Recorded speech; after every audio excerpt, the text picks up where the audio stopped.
Well, good afternoon, everyone. This is the final word on September 28th. My name is Chansin. We've got Pastor David with us. Hey.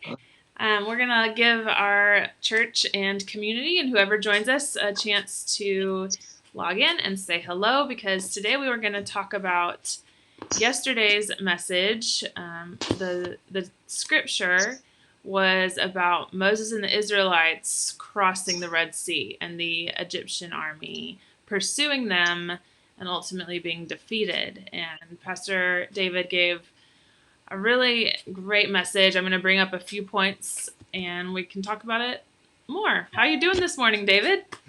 I'm good. I'm good. I told Chansin we've been wrestling with customer service of a company for a while, but I just came upstairs from that. But it's good. They're trying hard. We're trying hard.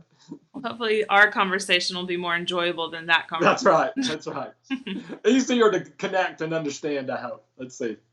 Yeah. Well, Leslie has joined us, and Catherine, and the rest of you, feel free to say hello in the chat box. We'd like to hear from you. We've actually received a few comments from both Piggotts, Leslie and Brad, and anybody else who wants to ask a question in the chat box, I'll try to keep an eye on it.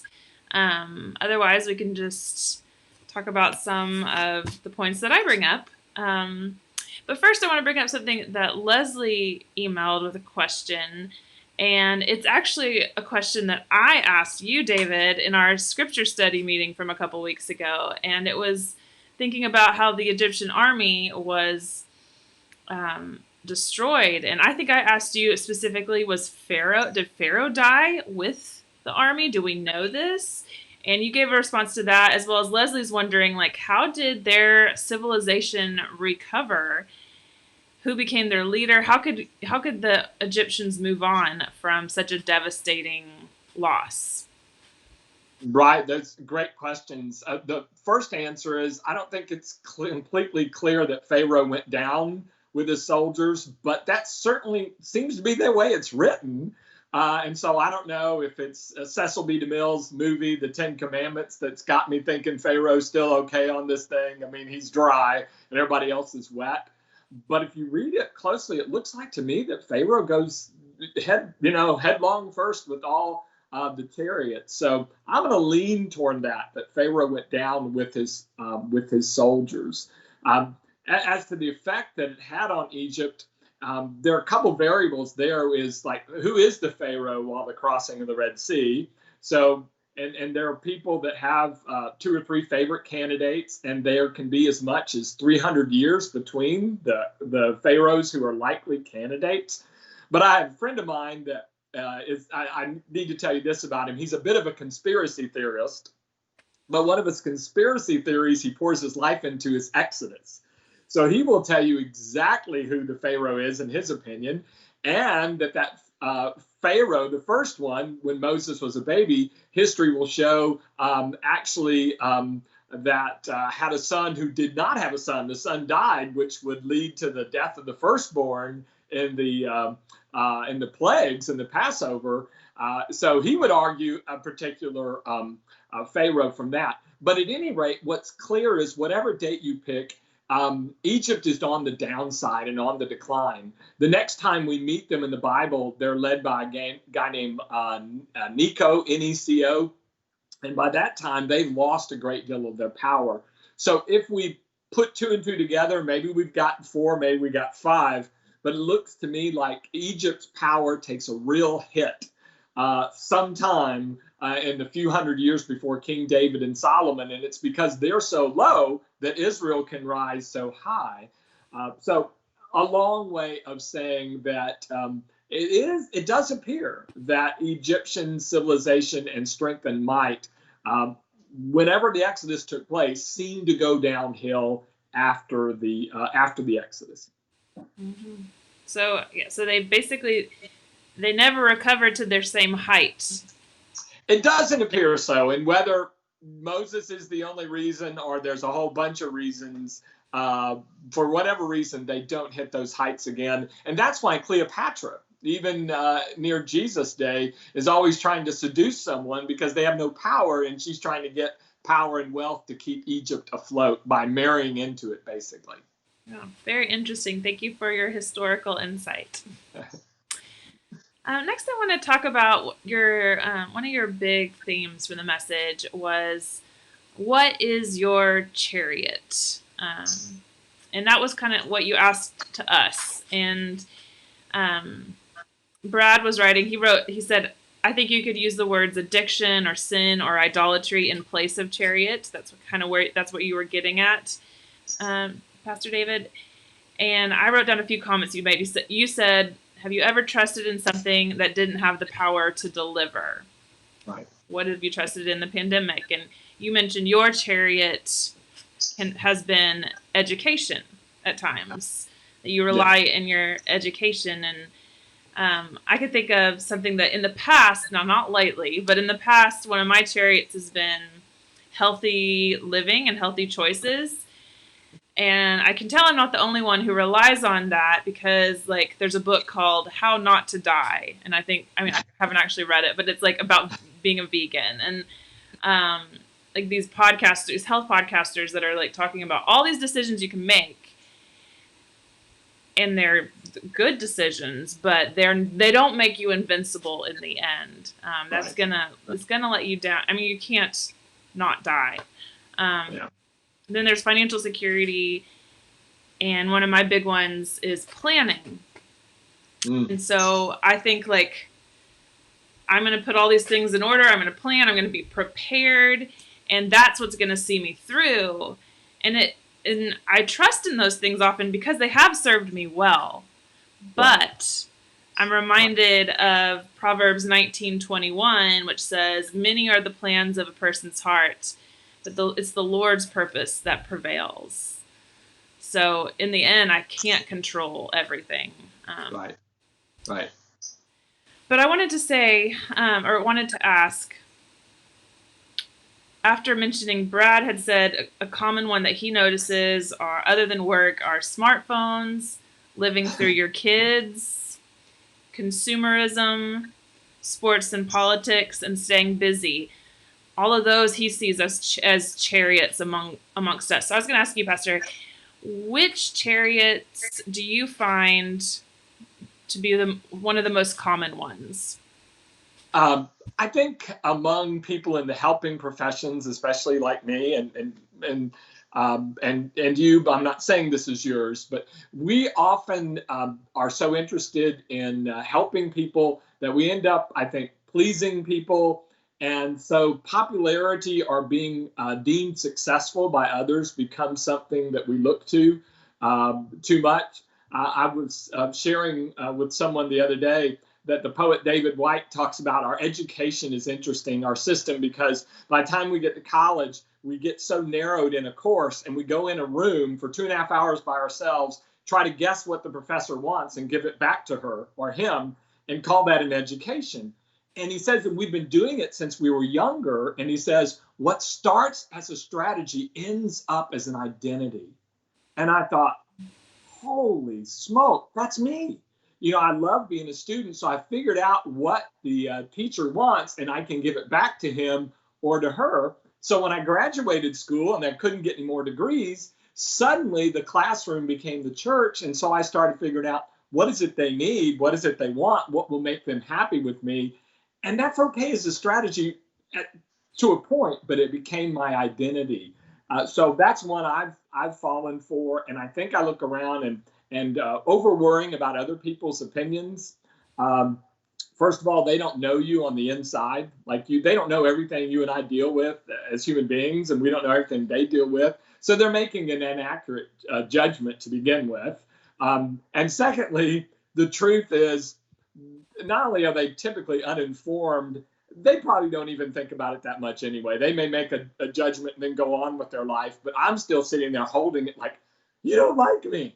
You know, and they don't even think about me. So popularity, success, whatever you want to call it, that's been one that reaches up and grabs me, but I bet it grabs a lot of other people too. Yeah. So a follow-up question to that, which chariot do you find that is amongst us that is on the more disturbing side? What's disturbing?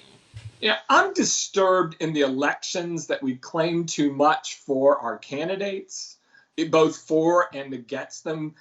If you listen to a convention in a normal year, whoever the man or woman is that's being put forth is really, compare them to the Messiah, they're pretty close. You could, it's almost like the kingdom's coming with this person. And I don't believe biblically that there was only one Messiah.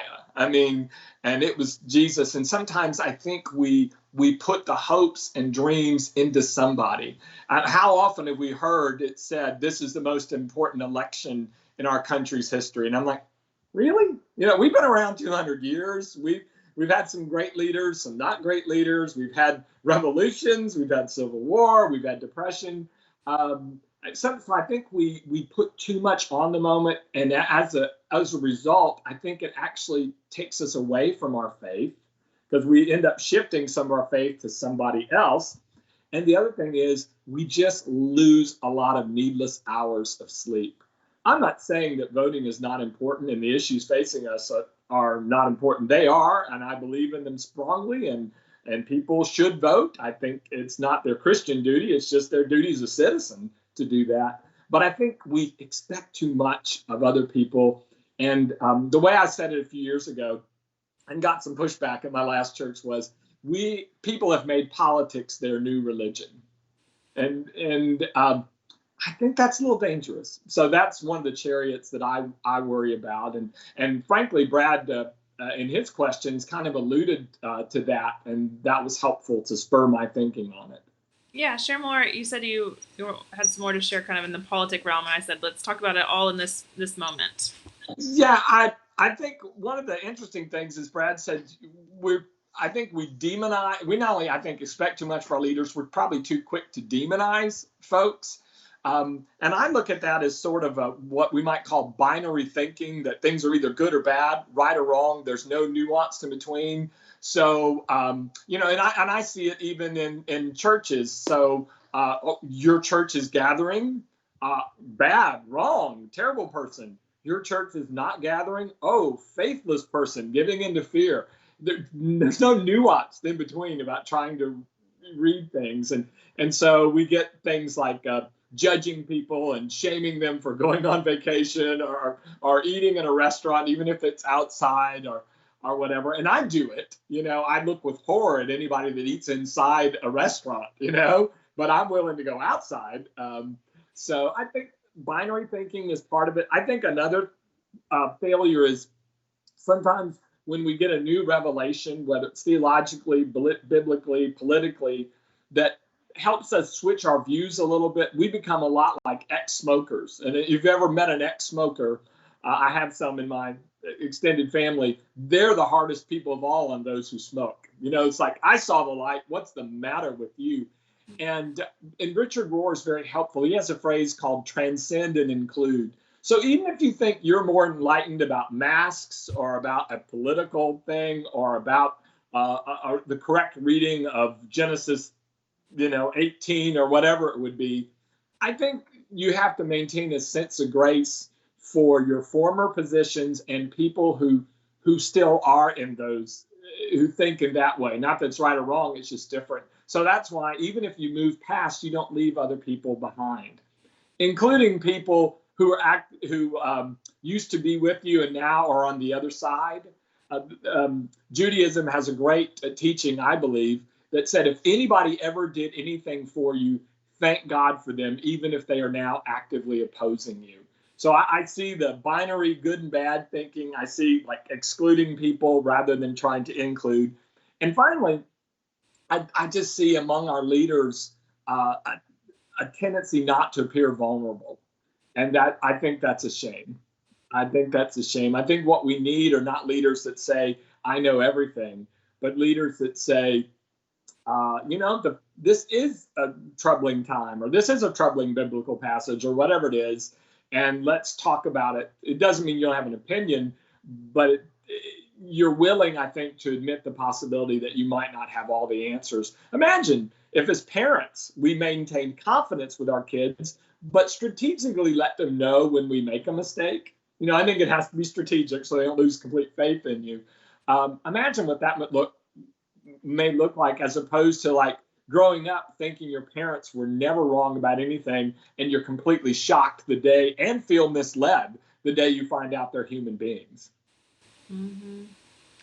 Yeah, I feel like at least in the circles I run in, like we look to Brene Brown and talking about the vulnerability and how that is what makes a great leader. And of course, Jesus and his servant leadership. So it's like that conversation has been elevated in recent years, but also we don't see that reflected in some of our top tiers of leadership. But Right. I think that maybe it's just because a lot of our society isn't interested in seeing that person show the vulnerability. I think you're right. I think it's a product of our anxiety. We want to be able to put all of our hopes on one person Like, and assume they're going to solve it all for us, because if you can solve it for me, Chanson, then I don't have to take any responsibility in my own life and world. yeah, I mean, sometimes I'm like, I'm just tired and I want you to solve it for me. Yeah, Like, I think that is something it to do with it. better. But Jesus is Yeah. the only one that can make it better. And I think that everyone should do this memory verse. You mentioned it yesterday, Psalm 27. I think we should all memorize it. And it was such a good pull-in for this Exodus text. But it says, "Some trust in chariots and some in horses, but we trust in the name of the Lord our God." Right. Let's all put that to our minds and our hearts.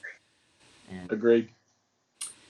well, this has been a good conversation. I think that's enough, you guys. We appreciate we saw Ron and Catherine and Rod and Lenny, Edna.